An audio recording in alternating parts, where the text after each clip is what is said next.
So I have been meaning to do an updated video on Azur Lane for a while now. When I first played through the game, I think I played through for maybe an hour, maybe a little bit over an hour total. I don't know, maybe it was less, and this was due to the repetitious nature of the game that I felt at the time really didn't provide me much in the way of anything to really do. This time, however, I have a lot more time to dedicate to the game and to dedicate to games overall, and as such, I will admit this is definitely more addicting than I had originally thought it was. To begin with, you're thrown right into a battle. Granted, you know, it's a tutorial battle. Then you're thrown into several more tutorial battles. I think the entire introductory tutorial experience takes over half an hour. After such, you're able to actually get into the game properly, recruit your waifus, upgrade, actually go out in a battle, you know, take direct control over your destiny and all that good stuff. Now, I have never watched the Azur Lane anime, nor do I really understand much of the premise, but from what I can gather,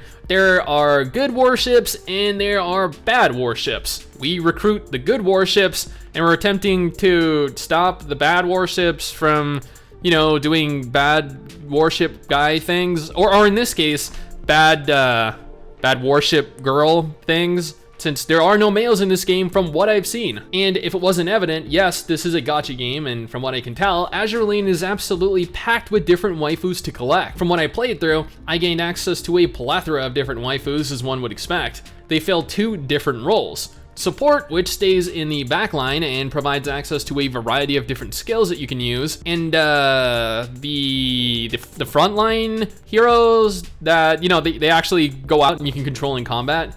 I don't know what they're called.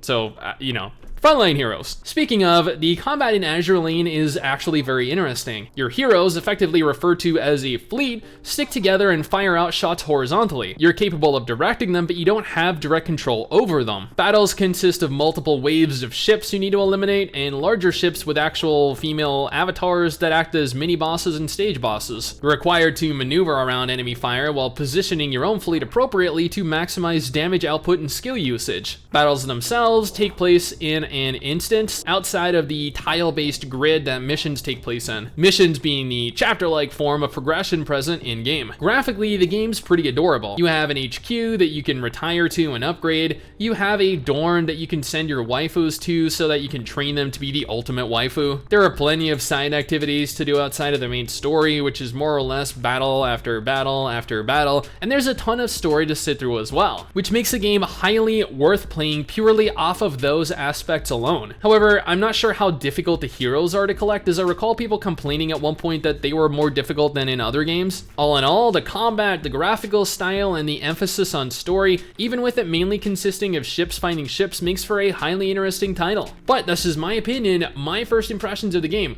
What do you guys think though? Does this look like something you'd be interested in? Let me know down in the comments below and let's talk about it. Anyway guys, that is it for me. Thanks for watching. Hopefully you enjoyed the video. Don't forget to subscribe for more content like this, and I'll see you all next time.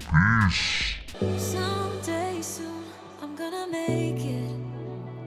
Yeah, all hard work's gonna be worth it. Ooh,